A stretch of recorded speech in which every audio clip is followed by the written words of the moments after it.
Hey guys, this is Defaults the Fox in a top 10 things that will make your heart stop in video games. Right, you know there's nothing quite like a great video game action scene to get your blood pumping and adrenaline flowing. I love those feelings. Perhaps with the exception of horror. Now I shit myself with that kind of genre.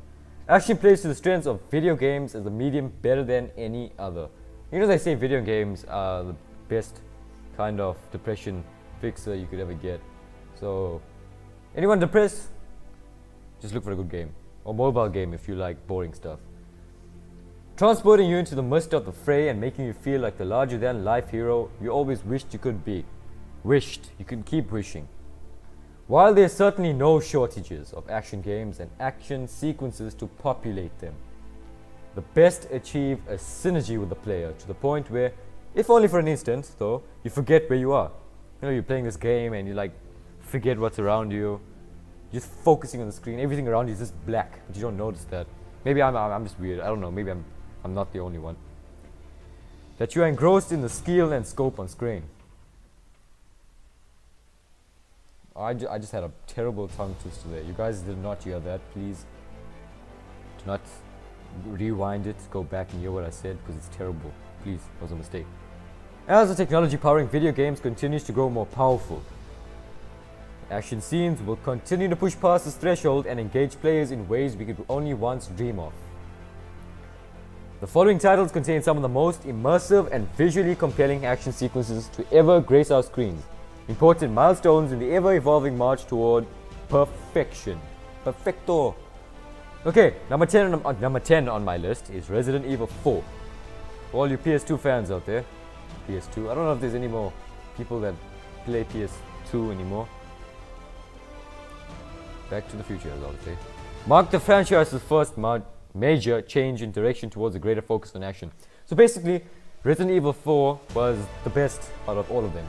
Resident Evil and all the other ones like 1, 2 and 3 were terrible. Terrible. The shittiest games I've ever played. I wouldn't even wipe it on toilet paper. But now in number 4, the major change in direction changes towards the greater focus on action, and the results were nothing short of miraculous. It was a miracle on how Resident Evil 4 turned out to be so good. Suddenly a series that was running out of steam was rejuvenated with a game that merged action and horror to near perfect results. You don't get many of those around. Thank you Resident Evil. Thank you Umbrella Corporation for making people zombies. And perhaps no moment better encapsulates this merging than the assault on the cabin in Chapter 2-2. In Chapter 2, you literally stuck in a cabin with Louise and Ashley Graham, and you are forced to hold off every kind of villager that's coming to you. They call Las Plagas infected villagers because they're infected by some kind of parasite that was released by Umbrella Corporation. There's some kind of weird shit going on there. Don't let me get into detail right now. That'll be some conspiracy shit and I'll get copyright fines. So, in the face of such an overwhelming force is what makes the sequence so nerve-wracking. I mean, you go off your head just looking at those villagers walking towards you.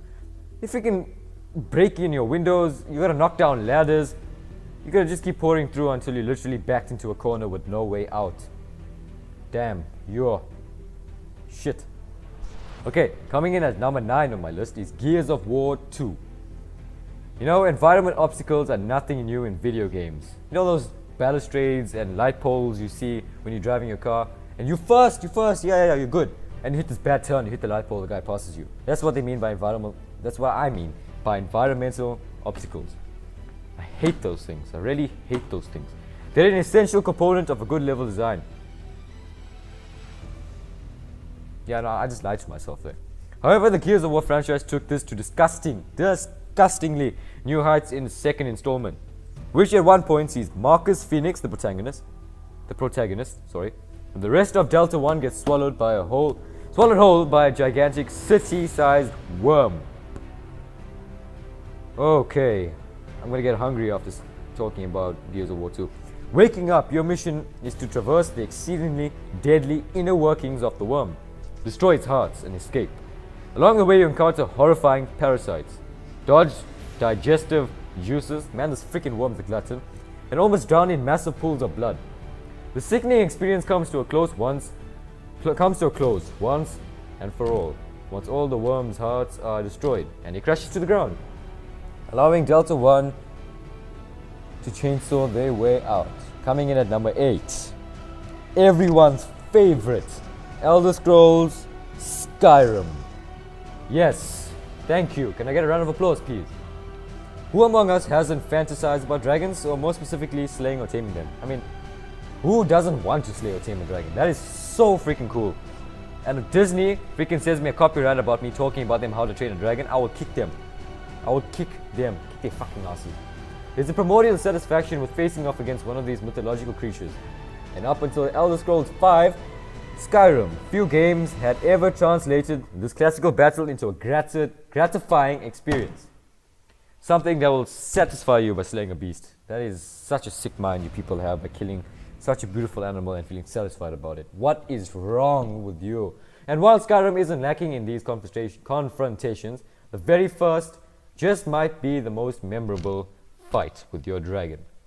In the opening, in the start of the game, there might be a few spoilers for people who haven't played Skyrim, so if there are a few spoilers, just fast forward to number 7. In the opening hours of the game, you along with several soldiers are sent by the Jarl of Whiterun to deal with the dragon Nilnir. And for all you people who want to know, it's not Thor's hammer, it's a dragon's name, who has been spotted just outside the gates of the city. You track it to a burning watchtower. And after a bit of suspenseful waiting, Nilnir appears in all his fire-spitting glory. Through sword and bow and magic, you slay the beast, after which you absorb its soul and discover that you are the legendary Dragonborn come again. I love saying it like that. It sounds so cool. Right, number 7. I know you guys knew this was going to be on my list. Grand Theft Auto 5. While all the robberies in Grand Theft Auto 5 are fun and memorable in their own heights, and the killings too, I like those. I like the Polito score is the greatest of them all. If only for the over-the-top and devilishly entertaining mayhem and destruction it caused. I love that part. Unsurprisingly, it doesn't take long for the robbery to devolve into an extended firefight in the streets. When does it end? Never. Even when you don't have any guns, you still shooting someone or some shit. Or knifing them. It's actually easy to knife them because they die with 2 stabs and you have to shoot them like 3 times. How the hell you stab them twice and shoot them 3 times? Kill them. I don't know. Fortunately for you, your gang is armored and armed to the teeth, wearing braces as well, with enough firepower to cut through everything in your path. By the end of the whole affair, the body count and property damage is countless. It is astronomical. It's off the charts. My grandma's age. Eventually, even the National Guard gets involved, turning the streets of San Andreas into a war zone. Number 6, Halo 3. When it comes to an epic action sequences, the entire Halo franchise is an embarrassment of riches. You don't know what awaits you around every corner, whether it's your ex or someone who comes after your ex. I don't know what you call them. Its futuristic sci-fi universe and compelling mythology is the perfect setting with which to stage breathtaking moments. One of the greatest of which is the final assault on the Prophet of Truth near the end of Halo 3. After disabling the barriers, what I'm going to tell you right now is basically what leads to this event on the assault on the Prophet of Truth. So this is how it starts. You have to disable the barriers to the Citadel, protecting the Prophet, Master Chief, the UNSC, and the Covenant separatists face off against the remaining Covenant forces.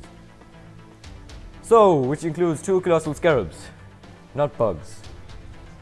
Scarabs are something else in Halo. Please, don't go freaking Google it now. Like all of Halo's best missions, it is the open-ended level design that makes its action so immensely riveting and satisfying you. Whether it be from a warthog on the ground or a hornet in the air, basically bacon and a bee. Bacon and a bee. Don't mistake me, I know what I said. You are free to approach the situation however you want, and regardless of your approach, it's always spectacular. Number 5. I think a lot of you know this, but some people who don't watch anime or Japanese or play any Japanese game may not know of this. So it is called, coming in number 5 is Shadow of the Colossus.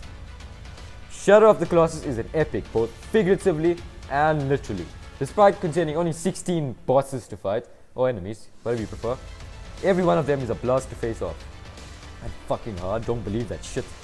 Each are distinct with their own strengths and weaknesses, and while all of them deliver thrilling action in their own unique way, the 13th Colossus is arguably the most extraordinary of the bunch. This guy is like half snake and half whale. You cannot beat a snake and a whale. That is hard.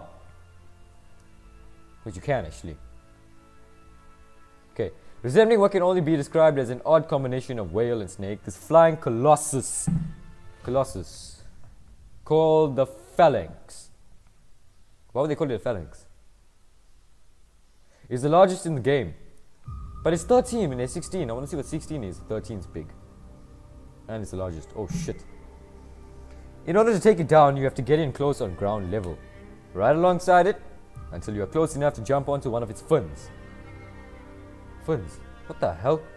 And climb its body length until you find its weak points. But you're climbing its body length. How big is this shit?